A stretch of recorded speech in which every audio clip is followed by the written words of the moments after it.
भगवान की। बोलिए तुलसा महारानी की। बोलिए गंगा मैया की। बोलिए संत समाज की। बोलिए कार्तिक महात्म्य की। ऋषय ऊचो विष्णु पादाग्र संभूता या गंगेत्य विधीयते। मुनिभिस्तन्महाभागा यथा वद वक्तुमर्हसि। श्रुत उवाच शृणुध्वं मुनयः सर्वे विष्णु ध्यान परायणाः। गीतं च पृथुराजाय नारदेन महात्मना। उपाख्यानं महापुण्यं वदतां शृण्वतां तथा। सर्वपापप्रशमनम् अपवर्गफलप्रदम्। आसीद इन्द्रादिदेवानां जनकः कश्यपो द्विजः। दक्षात्मजेतस्य नार्यो दिति अदितिश्चरेव च। इस अध्याय में बड़ा सुंदर प्रसंग ब्रह्मा जी ने नारद जी को, नारद जी ने पृथुराजा को और सूत जी महाराज ने शौनकादि ऋषियों को सुनाया है। कहते हैं शौनकादि ऋषि सूत जी से बोले कि हे सूत जी, हे गुरुदेव, गंगा जी का प्रादुर्भाव और गंगा जी के स्नान का महात्मा बताएं। गंगा जी के उत्पन्न होने का कारण आप बताने की कृपा करें। सूत जी कहते हैं कि विष्णु जी के ध्यान में प्राप्त हे सभी मुनियों सुनो। जैसे नारद जी ने पृथुराजा से कहा था सो हम आपको कहते हैं। कहने वाले और सुनने वालों को महापुण्यकारी, पापनाशन, मोक्ष देने वाला उपाख्यान हम कहते हैं सुनो। इंद्रादि देवताओं को उत्पन्न करने वाले कश्यप नाग मुनि हुए। उनकी पत्नी दक्ष की कन्या दिति और अदिति ये बड़ी थी। अदिति देवताओं की माता हुई और दिति दैत्यों की माता हुई। देवता और दैत्य आपस में झगड़ा करते थे, एक दूसरे से युद्ध करने की इच्छा किया करते थे। दानवों का बलि नाम दानव राजा हुआ करता था और इस पृथ्वी का भोग करने लगा। विरोचन का पुत्र बलि बहुत बलवान था। उसने इस पृथ्वी को जीत करके स्वर्ग को जीतने की इच्छा की और अपने गुरु शुक्राचार्य से पूछा कि गुरुदेव, मैं स्वर्ग को कैसे जीतूं? स्वर्ग को जीतने का कोई उपाय बताओ। शुक्राचार्य ने कहा कि बलि अभी समय नहीं आया। जब समय होगा हम संकेत करेंगे, तुम देवताओं से युद्ध करना, समय का इंतजार करो। एक दिन क्या हुआ, दुर्वासा ऋषि वैकुंठ में गए भगवान विष्णु का दर्शन करने। दुर्वासा ऋषि बड़े क्रोधी थे। कोई नहीं चाहता था कि हमारे यहाँ दुर्वासा जी आए, क्योंकि न जाने किस बात पे कब श्राप दे दें। बहुत क्रोधी ब्राह्मण थे। दुर्वासा जी वैकुंठ में गए और भगवान नारायण शेष सैया के ऊपर लेटे थे। माँ लक्ष्मी उनके चरण दबा रही थी। भगवान नारायण ने सामने से आते हुए दुर्वासा को देखा और लक्ष्मी से कहा कि देवी कमला, हमारे यहाँ दुर्वासा, जल्दी खड़ी हो जाओ और हाथ जोड़ के स्वागत करो उनका। भगवान ने सोचा लगता कोई भूल हो गई मुझसे, दुर्वासा मेरे यहाँ आए हैं। भगवान ने और माँ लक्ष्मी ने दुर्वासा ऋषि का आदर किया, सम्मान किया और आतिथ्य सत्कार करने के बाद में फिर पूछा, मुनिवर कैसे आने का कष्ट किया। दुर्वासा जी बहुत खुश थे। दुर्वासा जी बोले कि प्रभु बस इच्छा हुई आपके दर्शन कर लूं और इसीलिए चला आया वैकुंठ में।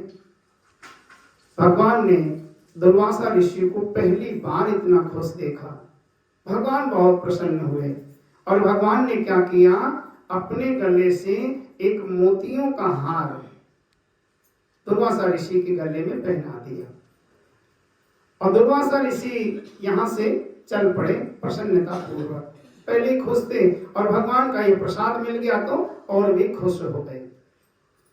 दुर्वासा जी ने सोचा कि वैकुंठ तक आया हूं, स्वर्ग में भी हो लूं, इंद्र के यहाँ देख लूं क्या चल रहा है। और जैसे ही स्वर्ग में गए दुर्वासा ऋषि, इंद्र ने देखा दुर्वासा मेरे यहाँ। इंद्र ने देवताओं से कहा हाथ जोड़ के खड़े हो जाओ, न जाने किसको श्राप दे के चले जाएंगे। देवताओं ने बड़ा आदर किया, बहुत स्वागत किया। ब्राह्मणों के अंदर एक कमी बताई गई है, सबसे बड़ी कमी होती, ब्राह्मण कितना भी क्रोध में हो, कितना भी नाराज हो, उससे 2 मीठे शब्द बोल लो, हाथ जोड़ दो, इतने में ही दया लुटा देते हैं वो। देवताओं ने हाथ जोड़ के जैसे दुर्वासा का स्वागत किया, दुर्वासा पहले ही खुश थे और खुश हो गए। और क्या किया, जो भगवान ने मोतियों का हार दुर्वासा ऋषि के गले में पहनाया था, वो हार उतार के दुर्वासा जी ने इंद्र को पहना दिया। इंद्र ने इस प्रसाद की कीमत नहीं समझी। इंद्र ने क्या किया, दुर्वासा ऋषि के जाते ही ये हार उतार के अपने ऐरावत हाथी को पहना दिया। और हाथी तो पशु, उसको इसकी कीमत क्या पता। उसने सूंड से उस हार को निकाला, नीचे डाल दिया और ऊपर से पैर रख दिया। भगवान का दिया हुआ ये प्रसाद था। इस कथा से क्या शिक्षा मिलती है कि जब भी हम कहीं कथा में जाते हैं, कीर्तन में जाते हैं, सत्संग में जाते हैं, धक्का मुक्की होती है, प्रसाद लेते हैं, प्रसाद नीचे गिर जाता है और प्रसाद के ऊपर अगर हमारा पांव पड़ जाता है तो क्या परिणाम होता है, वो इस कथा से शिक्षा मिलती है।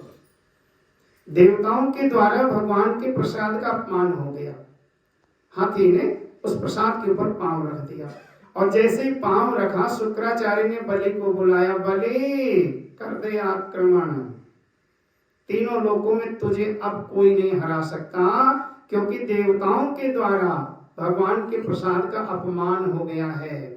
अब देवता निर्बल हो गए हैं और बलि ने तीनों लोकों के ऊपर आक्रमण कर दिया।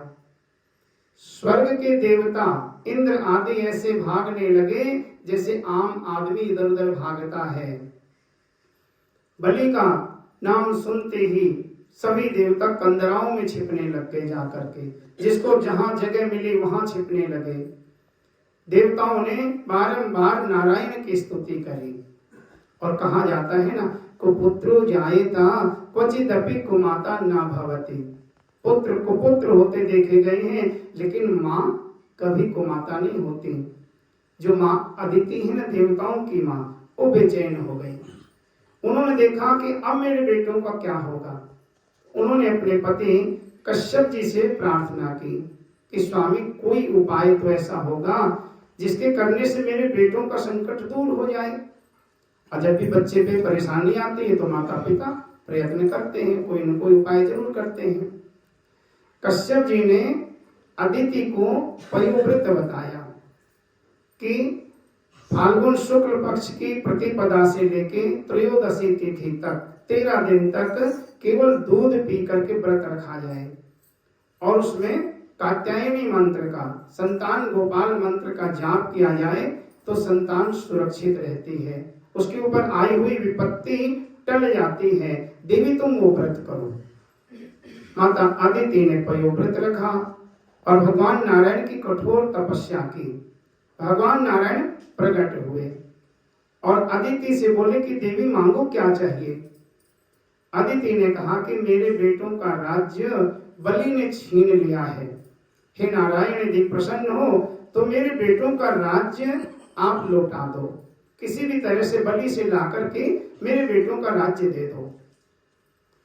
भगवान ने कहा कि बलि के ऊपर गुरु कृपा हो गई है, और जिसके ऊपर गुरु कृपा हो जाए ना, उसका देवता भी कुछ नहीं बिगाड़ सकते। ब्रह्मा विष्णु महेश तीनों मिलके भी यदि हम बलि से युद्ध करेंगे ना तो परास्त हो जाएंगे, इसलिए युद्ध नहीं कर सकते उससे हम।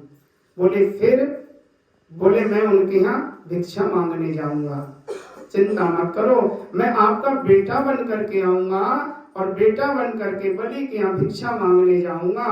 भिक्षा में तीनों लोक लेकर के आऊंगा और वो लोक ला करके आपको दे दूंगा। इतना कहकर के भगवान नारायण अंतर ध्यान हो गए।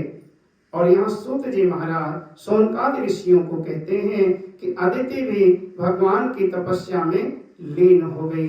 बोले कार्तिक महात्म्य की। वामन भगवान की कथा कल से आरंभ होगी। इसमें 3 अध्यायों में माँ गंगा का